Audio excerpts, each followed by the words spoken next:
자, 지금까지 저희는 시계열 데이터 분석에서 전처리 단계를 완성했습니다.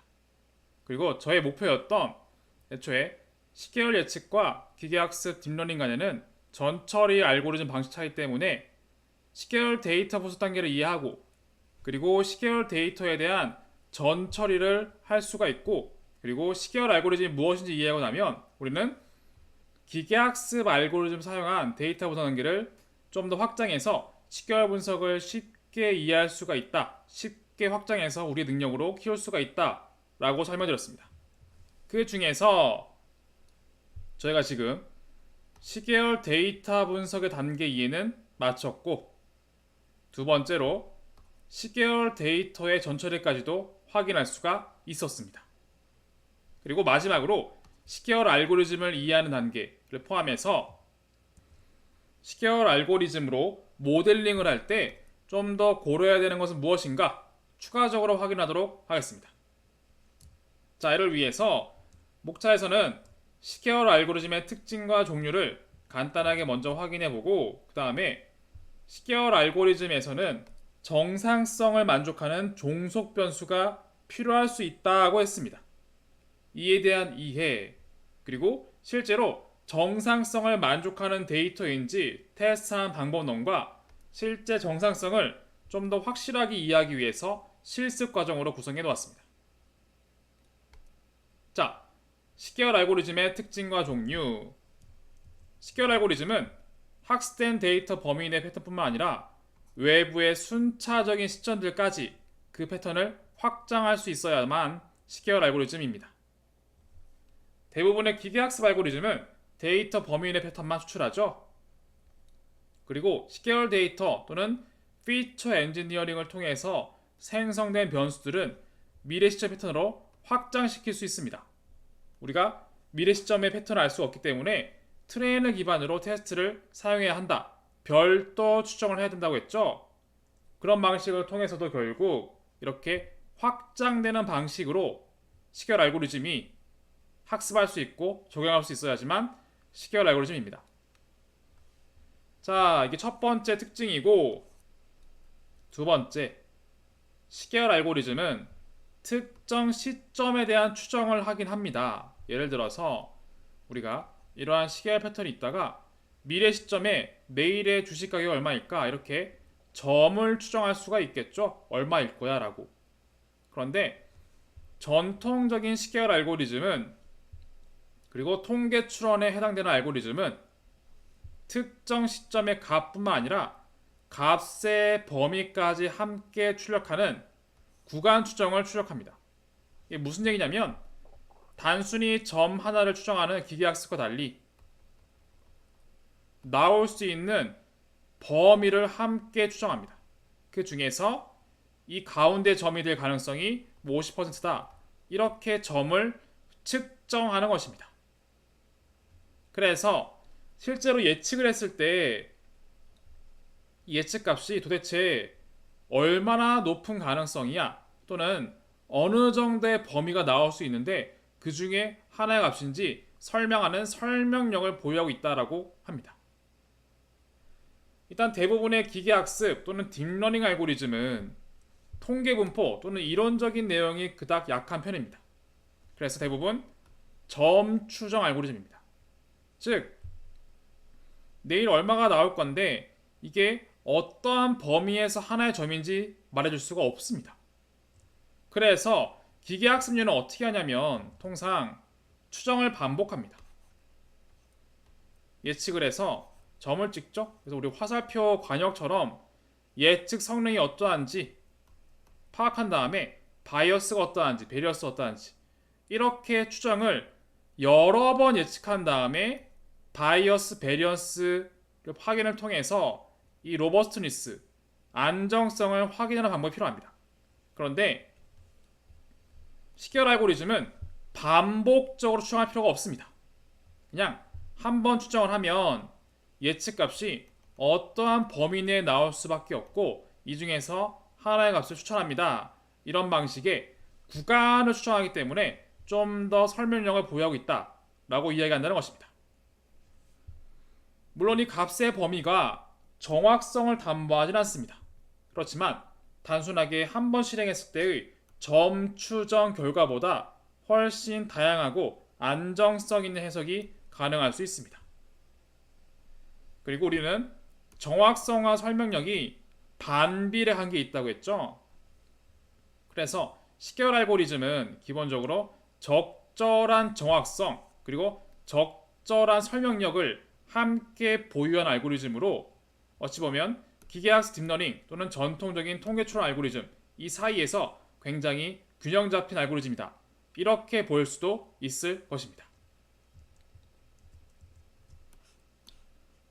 자, 앞서 봤던 10개월 알고리즘의 종류 내용을 다시 한번 살펴볼 겁니다. 통계 추론 기계학습 딥러닝에 따라서 시간 패턴을 학습하기 위한 알고리즘의 진화는 계속되고 있습니다. 그리고 지도학습, 비지도학습 어디에나 쓰일 수 있는 알고리즘이고 미래 예측을 포함한 추천 서비스와 같은 비즈니스에는 매우 많이 필수적으로 활용되는 알고리즘입니다. 그래서 우리는 알고리즘에서 여러 가지 알고리즘이 있지만 아리마, 그리고 프로펫, 뉴럴 프로펫, LSTM, 트랜스포머 이런 방식의 흐름으로 알고리즘을 학습하게 될 겁니다. 그 중에서 통계 추론 알고리즘 먼저 볼 건데 통계 분포에 기반한 설명력 중시 알고리즘으로 유니베리에이트 리니어 모델 그리고 유니베리에이트 넌 리니어 모델, 멀티베리에이트 리니어 모델이 있다고 했습니다. 이런 것들을 살펴볼 예정이고 그리고 차차 딥러닝 기계학습 알고리즘인 뉴럴 프로펫, LSTM, GRU 이런 방식으로 확대될 예정입니다. 자, 이렇게 10개월 알고리즘의 특징과 종류를 확인해 보았고 10개월 데이터 분석에서 전 처리를 독립 변수만 하는 게 아니라 종속 변수에도 할 필요가 있다고 했습니다. 그래서 비정상 시계열을 정상 시계열로 변환할 필요가 있다고 했죠. x뿐만이 아니라 y도 변경이 필요합니다. 이 변경을 어떻게 하는 것인지 어떠한 방향으로 도대체 정상성을 만족한다는 게 무엇인지 지금부터 상세하게 볼 예정입니다. 그리고 링크를 클릭하시면 정상성과 관련된 위키피디아 문서를 함께 포함해 놓았습니다. 혹시 좀 더 이론적인 내용 궁금하신 분들은 참고하시면 좋을 것 같습니다. 자, 이 정상성에 대한 배경을 먼저 보겠습니다. 이 10개월 데이터를 활용한 분석에서는 새로운 가정이 필요합니다. 일단 이 비교를 위해서 제가 비시계열 일반적 데이터와 시계열 관련 데이터를 비교해 놓았습니다. 일단 시간적인 특성과 무관한 일반적인 데이터에서는 기본적으로 이런 가정을 합니다. 모든 데이터는 샘플들이 동일한 분포에서 독립적으로 생성한다. 통상 여기에서 정규 분포가 많이 등장합니다. 대부분 데이터는 정규 분포에서 나온 경향이 있고 이러한 데이터 값들은 독립적이다라고 가정을 하죠. 이를 영어로 표현하면 Independent and Identically Distributed, 통상 IID라고 합니다. 그런데 시계열 데이터라 보면 이런 가정을 할 수가 없습니다. 왜냐하면 기본적으로 모든 시계열 데이터 샘플이 동일한 정규 분포에서 나온다? 그렇지 않습니다. 다양한 분포에서 얼마든지 파생될 수가 있습니다. 그리고 이런 시계열 데이터의 흐름이 독립적인 값이 아니라 사실 우리가 지형값, 레그와 같이 서로 영향을 주는 관련성이 있죠. 이런 특성 때문에 사실 IID라는 가정을 할 수가 없습니다. 그래서 이런 가정이 불가능하기 때문에 현실 문제를 단순화한 새로운 가정이 필요한 것이죠. 그래서 어떤 걸 가지고 왔냐면 앞에서는 시간적인 흐름과 무관하지만 그냥 어떤 시점의 데이터든 그냥 통일분포, 예를 들어 정규분포에서 나왔고 독립적이야 이지만 아닙니다. 그래서 스테이셔너리 정상성이란 가정이 등장하게 되었고, 이것은 무엇이냐? 시간이 흘러도 통계적 또는 확률적 성질이 변하지 않는다라는 것이 정상성입니다. 예를 들어서 이렇게 시간이 흘러도 이렇게 왔다 갔다 서로 영향을 받고 움직일 수 있긴 하지만 기본적으로 어느 정도 일정한 통계적 성질, 예를 들어 평균, 일정한 범위의 평균이 나타난다. 일정한 범위의 분산이 나타난다. 그리고 어떤 패턴이든 자기 상관을 보면 어느 정도는 있을 수 있지만 작은 편이다.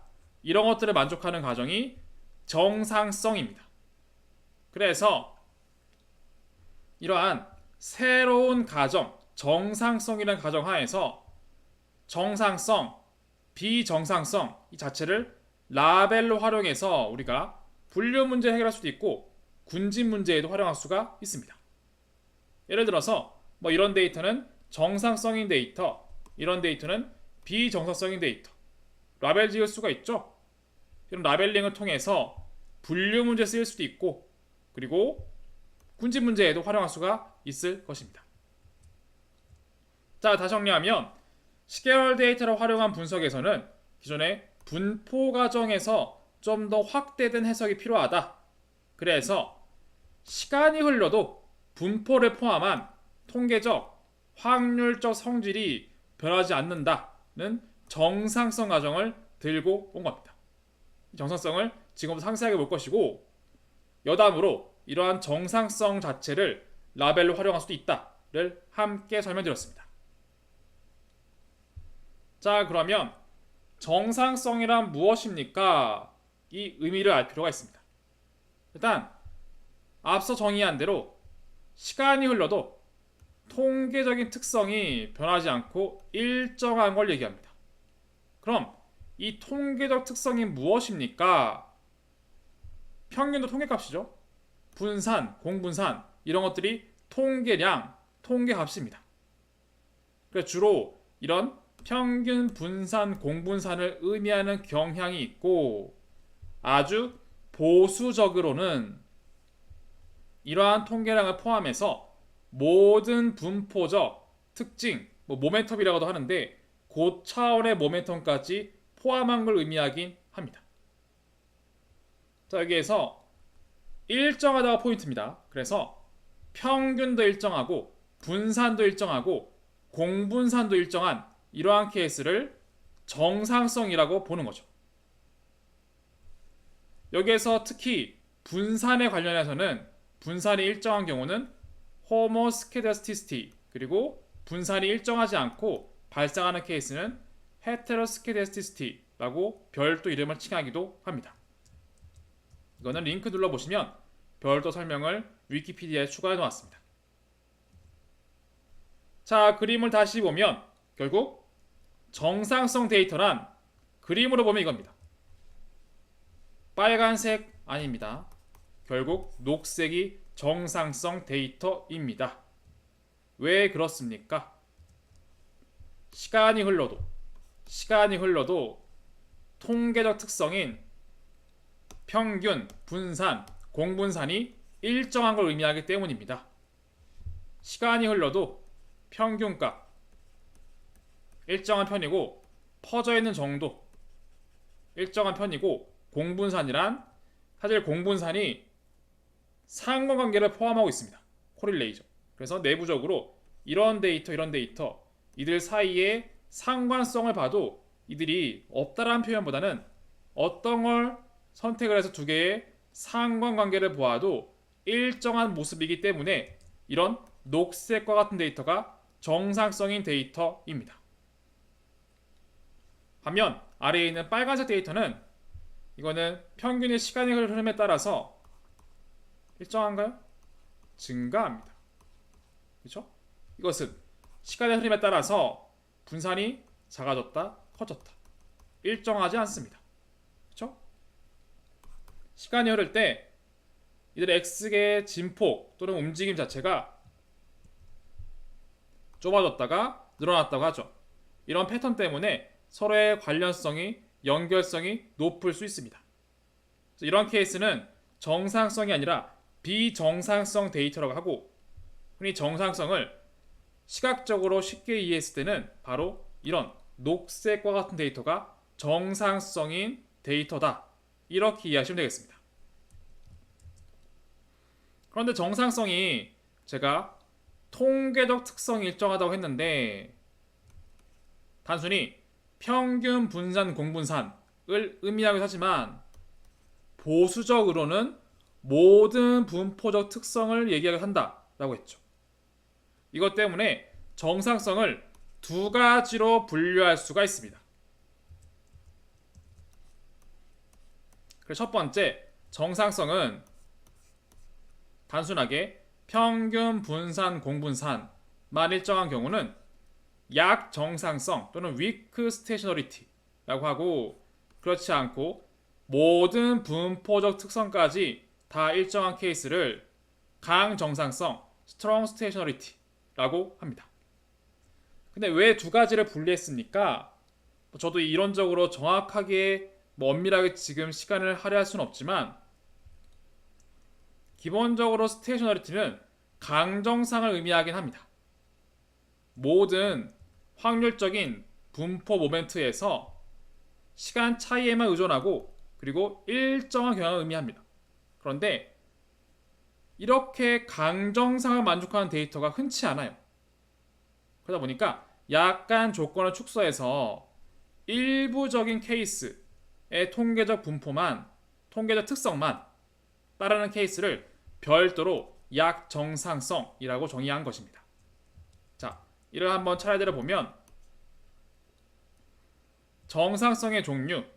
자, 정상성 시열 데이터부터 시작해서는 기호 자체가 단순히 x1, x2와 같이 이런 변수들의 관계 이외에 이렇게 시간적인 특성인 시간적인 특성 첨자가 들어간다고 했습니다.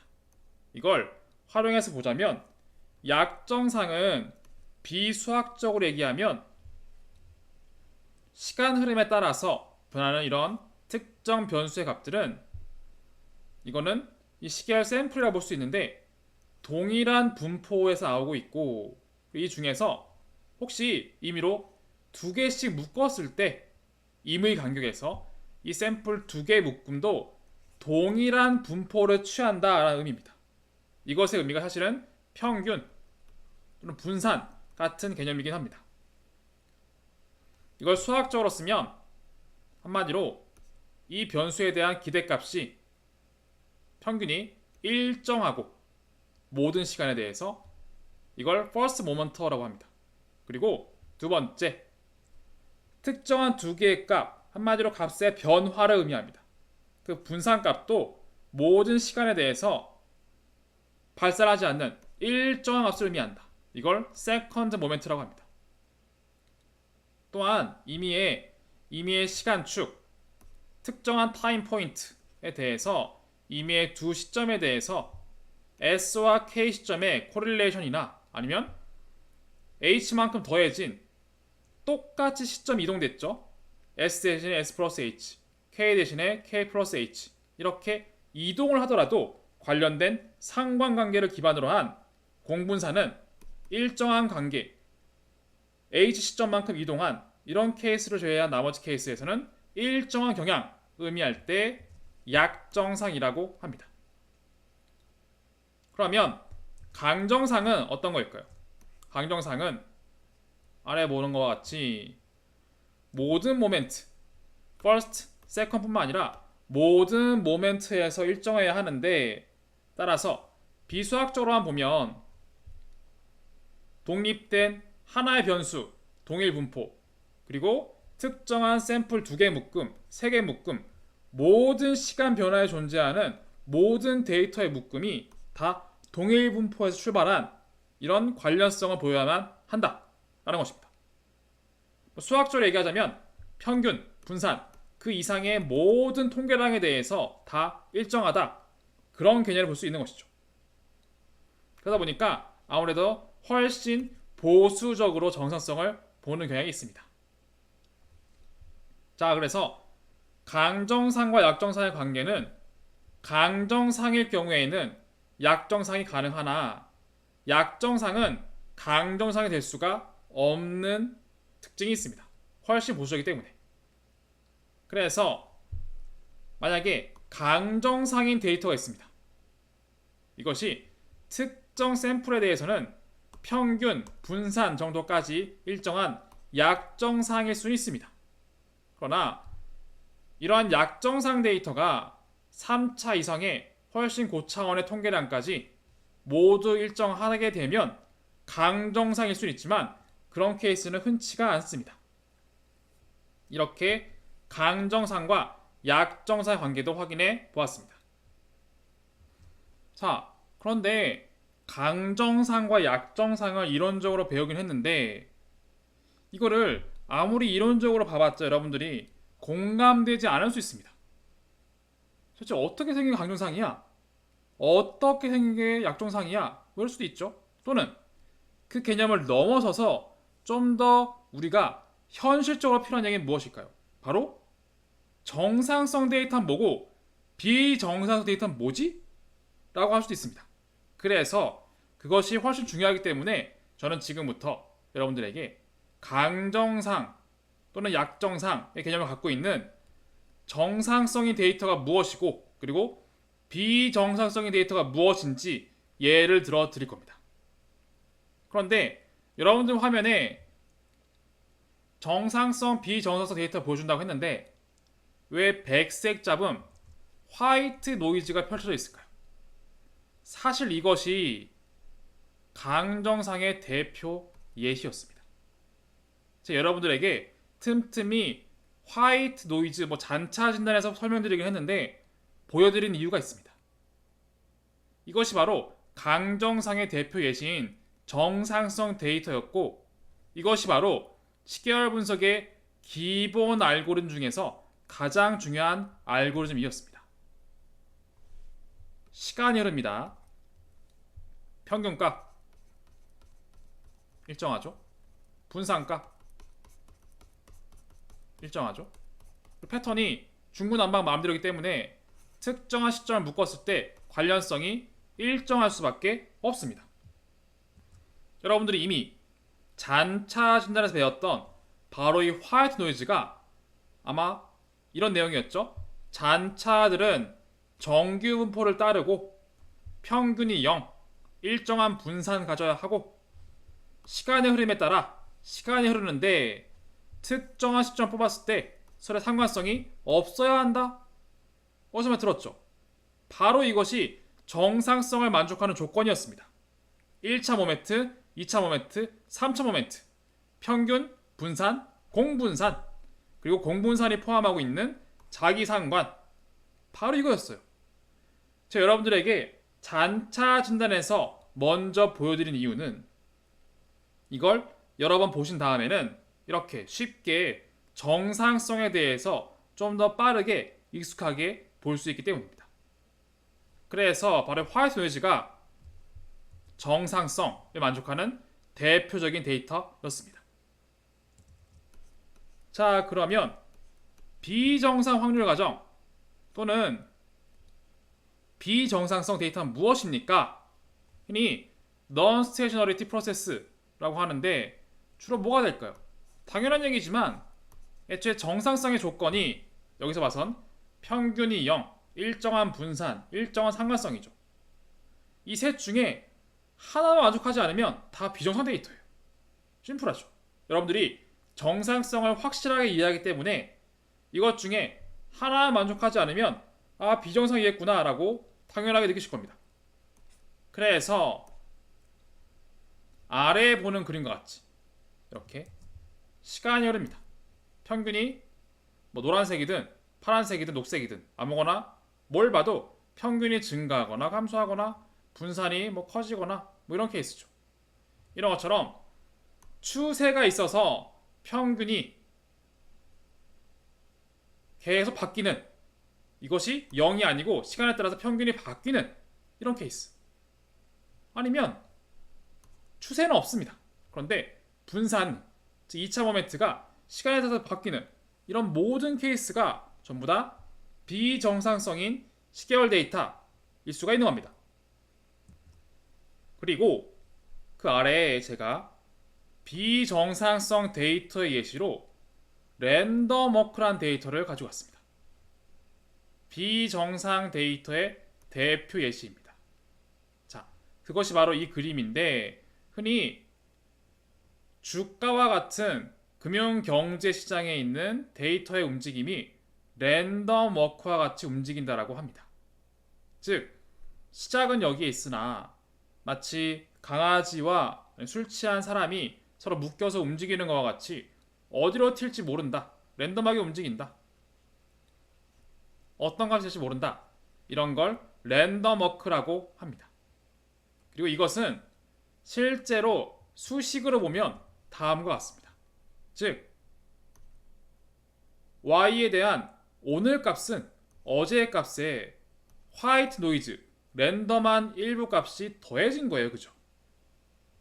그래서 예를 들어서 이 파란색의 11차 값은 9일차 값에 특정한 화이트 노이즈가 더해진 거예요. 더해진 겁니다. 이런 식으로 랜덤하게 계속 랜덤하게 화이트 노이즈가 더해지니까 어디로 움직일지 모르는 거예요. 이런 특징이 랜덤 워크입니다. 그런데 이게 이슈가 있습니다. 무슨 이슈가 있냐면, 자, 잘 보시면 만약에 여기에 있는 걸 이렇게 넘겨볼게요. 이렇게 넘겨보면 이렇게 되죠. 오늘 값에서 어제 값을 빼면 화이트 노이즈가 됩니다. 이건 뭐죠? 정상성 데이터입니다. 그렇죠. 그래서 흔히 차분을 하면 화이트 노이즈가 되는 거예요. 그래서 이게 무슨 얘기냐? 랜덤 워크 데이터가 있고 화이트 노이즈 데이터가 있습니다. 얘는 정상적인 데이터죠. 얘는 비정상 데이터입니다. 그런데 웃긴 건 랜덤 워크를 차분하면 정상성인 데이터가 됩니다. 그럼 이렇게 되니까 이것도 되겠죠. 그렇죠? 어떻게 하면 될까요? 차분은 빼는 겁니다. 더하기 하면 되죠. 계속 어제 값에서 더하는 거예요. 값을 더하면 랜덤 워크가 되는 겁니다. 그렇죠? 그게 무슨 얘기일까요? 바로 비정상 데이터를 정상으로 만드는 아이디어가 등장하는 겁니다. 저는 여러분들에게 비정상 데이터의 대표 예시, 정상 데이터 대표 예시를 가지고 왔는데, 굳이 이 관계를 가지고 온 이유는 서로 간에 변경이 가능하다는 거예요. 변경이. 이해되시죠? 그를 통해서 이 모델링 방향의 주제인 종속 변수인 y를 정상성 데이터로 이제야 바꿀 수 있는 계기가 등장한 겁니다. 제가 앞에서 이렇게 말했죠? 정상성. y 데이터를 정상 시계열로 변환해야 합니다. 라고 했습니다. 그 아이디어가 드디어 등장하고 있습니다. 화이트 노이즈를 랜덤 워크를 서로 더하기 또는 빼기를 통해서 얼마든지 정상성인 데이터로 비정상성인 데이터로 바꿀 수 있는 것이죠. 이걸 말씀드리고 싶었던 거예요. 자, 그런데 이걸 통해서 뭘 할 수 있냐면 이런 거예요. 자, 굳이 왜 바꿔야 합니까? 마치 이런 거예요. 여러분들이 만약에 주식 가격을 예측하고 싶다. 이거는 랜덤 워크죠? 비정상이에요. 이걸 알고리즘 학습시켜서 내일값 예측할 수가 있습니다. 그렇죠? 예측할 수 있습니다. 그런데 이렇게 하면 안 됩니까? 됩니다. 근데 핵심은 뭐냐면, 지금 화이트 노이즈이긴 한데 얘를 정상성으로 만든 다음에 이걸로 예측을 하고 다시 롤별을 해야 됩니다. 그렇지 않나요?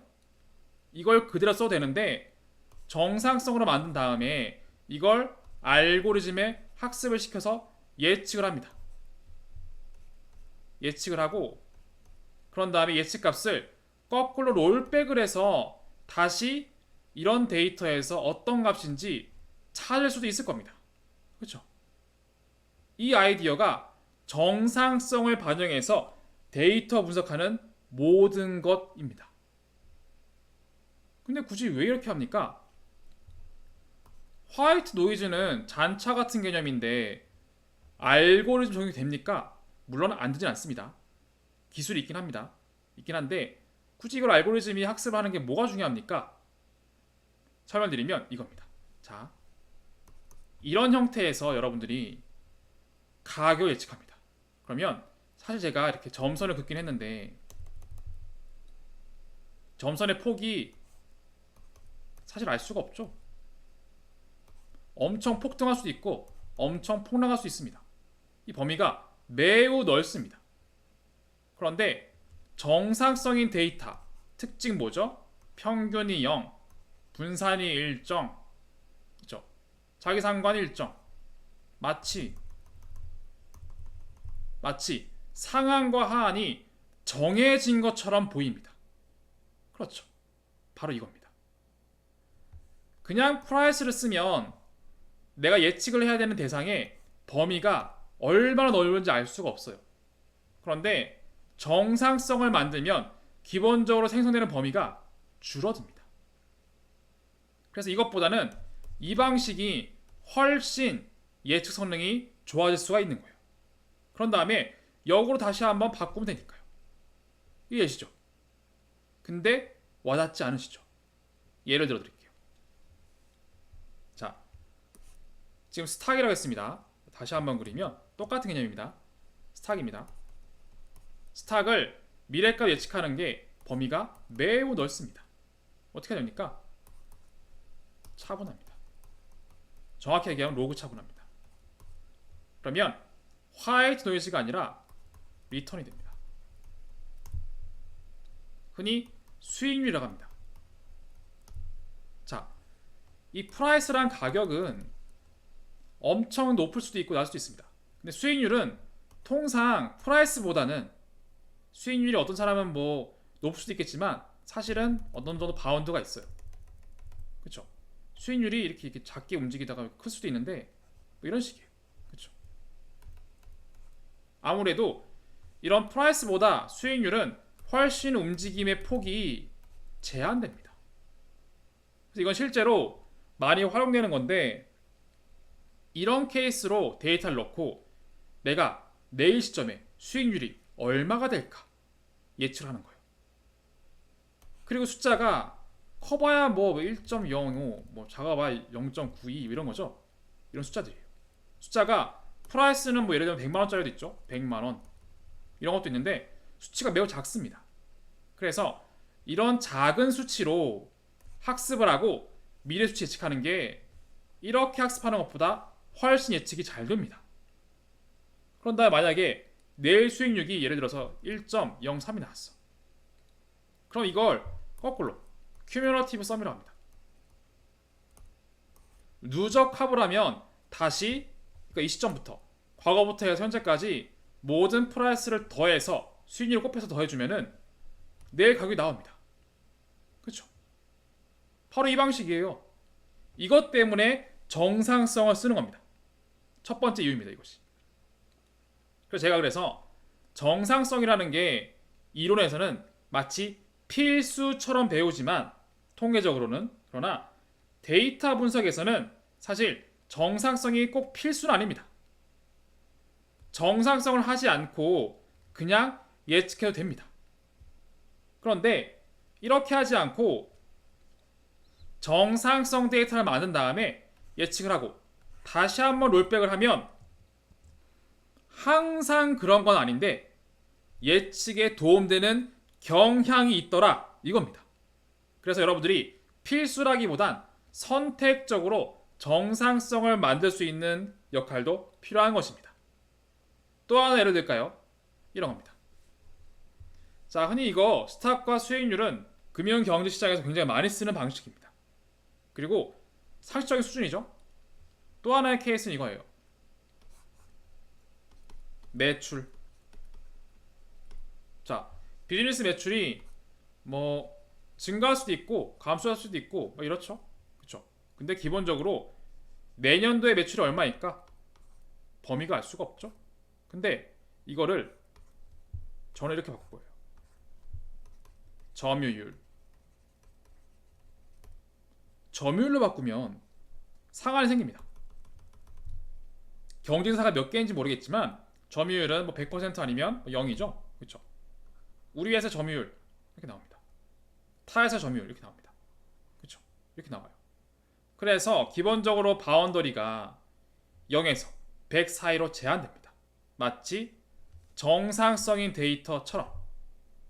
그러면 매출은 매우 큰 양수일 수도 있고 매우 작은 음수일 수도 있습니다.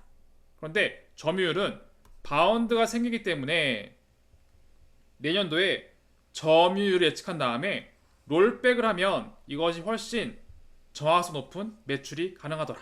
이런 뜻입니다. 바로 이것이 정상성을 학습하는 이유입니다.